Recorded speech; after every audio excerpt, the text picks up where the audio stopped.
hope you guys spent your Cinco de Mayo drinking endless margaritas, eating delicious tacos, and agitating against the racially motivated and inhumane policies that our administration is enacting at the southern border. Pass the guac! In honor of Cinco de Drinko, today we're going to talk about mezcal, the Mexican spirit that has gone from relative obscurity in the States to what you order when you're trying to signal to a date that you used to love Tulum, but it's kind of over. But does the meteoric rise in mezcal's popularity signal the end of mezcal as we know it? Here to talk about the sustainability of your mezcal habit is Camille Loba Austin, the national brand ambassador for Montelobos Mezcal. Thanks so much for coming on the show. Thank you for having me. How did you get this nickname? Did this predate your work with Montelobos? Well, it actually started with my work with Montelobos about 5 years ago. And out of the blue, I said, well, if I'm going to be an ambassador for this brand, I guess you should call me La Loba. And I became the Mezcal she-wolf. And here you just are. Just like that. So what is mezcal and how is it different from tequila? Well, they're certainly related, but a lot of people like to call mezcal tequila's smoky cousin, and it's actually not. It dates further back than that. I like to consider mezcal as its smoky grandfather. So if you look at cognac and brandy, you have brandy as the overarching category, and then cognac is a very specific type of brandy with its own appellation and made with its very set of rules and regulations. And that's what tequila is to mezcal. So tequila is a type of mezcal? Yes, 100%.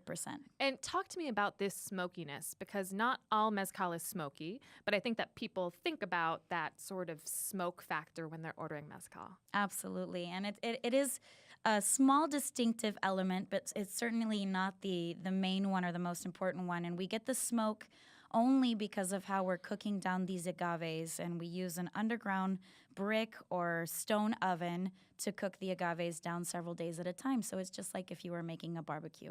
Of course, the smoke will carry over, but it's not the most important element in the taste of mezcal. And describe the agave plant to me. This is what mezcal is derived from.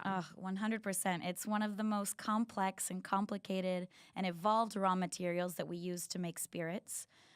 There's a Mexican proverb that says that mezcal is the only beverage on the planet that was born aged, because in order to make mezcal, we're waiting at least anywhere from 8 to 10 years for these agaves to mature. And mezcal has exploded as a spirits category in the last 5 to 10 years. Would you say that's correct? 100%. Why do you think that is? I think we're living in a time period of we really want to know where our food is coming from, and we want to know who makes it. Is it sustainable? Is it local? And this is a beverage that tells every single one of those stories. It really tells the story of origin, of the place where it comes from, and the person who made it. If you look at mezcal labels, even if we were sitting here in a mezcaleria, they detail a lot more of the production than any other spirit does, because a lot of these are produced, very remotely in a very small village and in a very small batch. So I think that it kind of ties in with the moment that we're living in. So what I want to talk about is some of the things that have come up in your description of mezcal is the fact that it takes 8 to 10 to 15 years for these agaves to mature and be ready for harvest. The fact that a lot of it is small batch, small producer. Is our love of mezcal killing mezcal? Is this a sustainable spirit? Will there be mezcal for future generations? Will there be agave plants for future generations? I think there will be agave, but I think it's like everything in life. We will have to adapt. And, this is 100% a hot topic with purists, with mezcaleros, and people want to try the rarest form of agaves, and they think that they're disappearing. But the reality is a lot of producers are taking steps and strides to make sure that we do have mezcal on many levels. First of all, there's several brands that are working to build nurseries within their plantations and rescue species of agaves that are endangered and replanting. And if our founder, Ivan, was here, he would say, agave, you have to treat it like a bank account. If you take a little amount of agave out of the earth, you have to put 3 times in that amount that you took out. So I think that none of us really know where it's going to be, but there's certainly a lot of measures being taken to adapt to what the demand is. So maybe we can taste some of the things the that you fun brought. part, And I yes. think that there's a misconception that agave is agave, but that's sort of like saying that wine is made from grapes. So tell me a little bit about the different types of agave. In particular, you're pouring one right now that's espadín. What is that? This is espadín. So this flavor profile that you're having right now is going to be completely complex with a lot of different flavors. As far as a little bit of sweet agave, you have some of that eucalyptus, that mint, that herbaceousness. You do get a little bit of the smoke from the underground pit cooking, and you also get a little bit of those funky flavors from the wild fermentation. But you get it in a really beautiful, balanced sensory experience. It's very approachable, very easy to sip neat. Contrast that to the tobala that you've also brought. The tobala is an let you agave that grows do to that. maturity, physically a little bit smaller than the espadín. We're actually going over to another region of mezcal production. The first one that you had was Oaxaca, which is kind of the hub of all mezcal because it's filled with tons of beautiful microclimates that give us a lot of agave diversity. We're going to go further north to Puebla, and this one is 100% cultivated tobala, but the flavor profile on this one is going to be so much more vegetal. So what you're going to get is beautiful notes of green pepper and pear and basil with a touch of umami like truffle. And this one is just absolutely, it's different, and this is so much of one of my favorites right now. It's great. It is a little bit more savory, I guess, for lack of a Absolutely. better word. But one of the things that you mentioned there is that there are different growing regions. So as opposed to tequila, which can only be grown in Jalisco, there are 9 different Mexican states that can produce mezcal. Is that right? That's correct. And actually, the tequila region was inspired by the town of Tequila that is in Jalisco. However, there's also 4 other states that are in the denomination of origin for tequila. There's 9 right now for mezcal. Mezcal is really, truly produced all over Mexico. You just can't pop mezcal, the word mezcal on your label. It has to be called agave distillate, but I would not be surprised if we start seeing more states very quickly turn up in the denomination of origin. So that seems like another way that we are looking to the sustainability of mezcal. Absolutely. So both by turning to cultivated agave instead of hunting 15-year-old wild agave. Of course. And expanding this DO region. And expanding the regions and trying different flavor profiles and different terroirs. You know, that's a great way for us as consumers to really keep up and make sure that everything's evened out.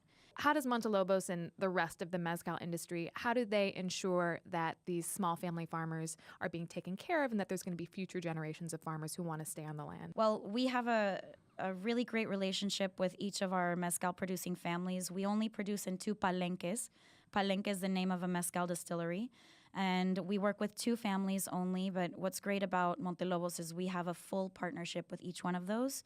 And the only mezcal that's produced in each one of those distilleries or palenques is Montelobos.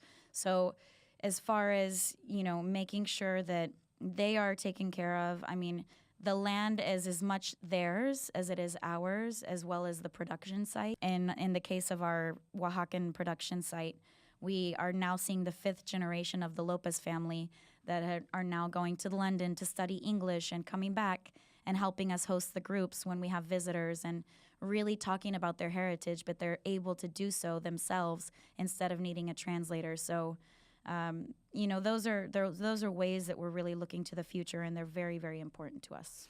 And finally, we can't talk about sustainability without talking about the environment. So talk to me about the environmental impact of mezcal production. After you pulp the heart of the piña, what happens to it?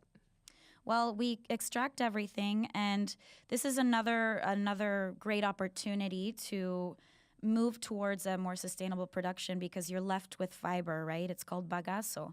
So there's so many endless possibilities of what a producer could do with that bagazo. We can make bricks with that to build homes. We can compost it.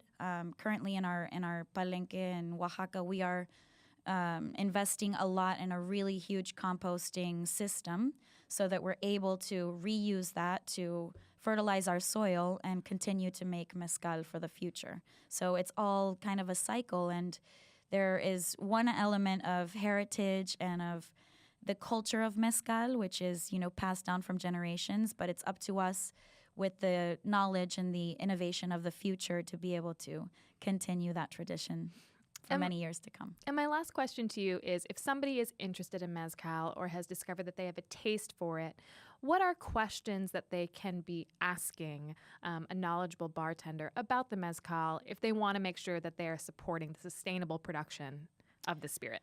Yeah, I think a great exercise is just to go to your local mezcaleria and sit there when it's not very busy, maybe when they just opened around 4 or 5 p.m., and ask as many questions as you can, and ask also to see the bottles, because the labels will tell you a lot.